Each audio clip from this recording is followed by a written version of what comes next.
आज की बैठक का उद्देश्य ये था कि 24 तारीख को हमारे यशस्वी प्रधानमंत्री श्री नरेंद्र मोदी जी बिहार आ रहे हैं, मधुबनी आ रहे हैं और वो लगातार पिछले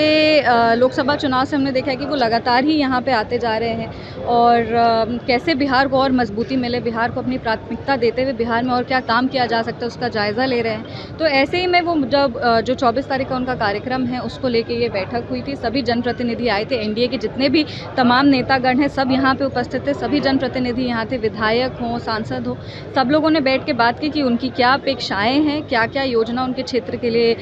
सही रहेगा, ये सारी चीज़ों पे बात हुई है और उनका कैसे ये कार्यक्रम को ऐतिहासिक बना सके इस पर चर्चा हुई। समझिए तेजस्वी यादव कह रहे हैं कि जब चुनाव आ रहा है तो बड़े नेता तो अब आएंगे ही आएंगे।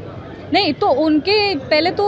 ये कहना ही मेरे को लगता है गलत है, क्योंकि हम सबने देखा है कि लोकसभा चुनाव के पहले भी एनडीए के जितने भी शीर्ष नेतृत्व हैं वो लगातार बिहार को प्राथमिकता देते हुए अपनी मजबूती बिहार में बना के रखे। अगर आ रहे हैं और अपने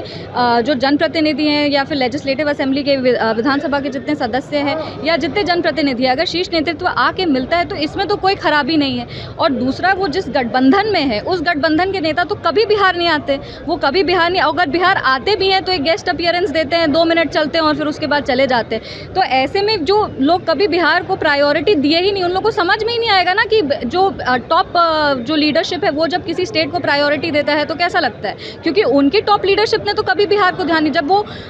सत्ता में थे तब भी कितने बार ऐसा हुआ है कि उनकी टॉप लीडरशिप यहाँ आके बिहार को प्राथमिकता देते हुए बिहार के लिए काम किया है। बुलेटिन लगातार जारी कर रहे हैं। अपराध का जिनके घर खुद शीशे के होते हैं ना, वो दूसरों के घर पे पत्थर नहीं मारते हैं। संगठित अपराध पे बोलना है तो बोले फैक्ट्स पे। एक सवाल है, अशोक चौधरी जी ने एक बयान दिया था कि नीतीश कुमार यानी जनता दल यूनाइटेड ही एकमात्र ऐसी पार्टी है जिसमें एक कुवत है कि भाजपा के साथ रहते हुए मुस्लिमों का काम कर सके।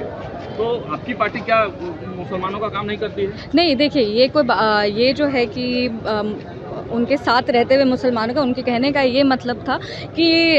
एनडीए की सरकार जब से बिहार प्रदेश में आई है तब से लगातार उन्होंने अल्पसंख्यक के लिए काम किया है। बिहार में नीतीश कुमार जी के आने के बाद कोई भी सांप्रदायिक दंगे नहीं हुए हैं, धर्म के आधार पे कोई कभी भेदभाव नहीं हुआ है। जो भी योजना का निर्माण हुआ है कभी भी किसी को धर्म के आधार पे उस योजना से अपेक्षित नहीं रखा गया है, कभी भी नहीं कहा गया कि क्योंकि आप इस धर्म से आते हैं इसीलिए आपको इस योजना का लाभ नहीं मिलेगा, ऐसा कभी नहीं हुआ है। बिहार में सभी के लिए काम हुआ है, वो किसी भी जात से आए, वो किसी भी धर्म से आए, हमारे माननीय मुख्यमंत्री नीतीश कुमार जी ने सभी के लिए काम किया है।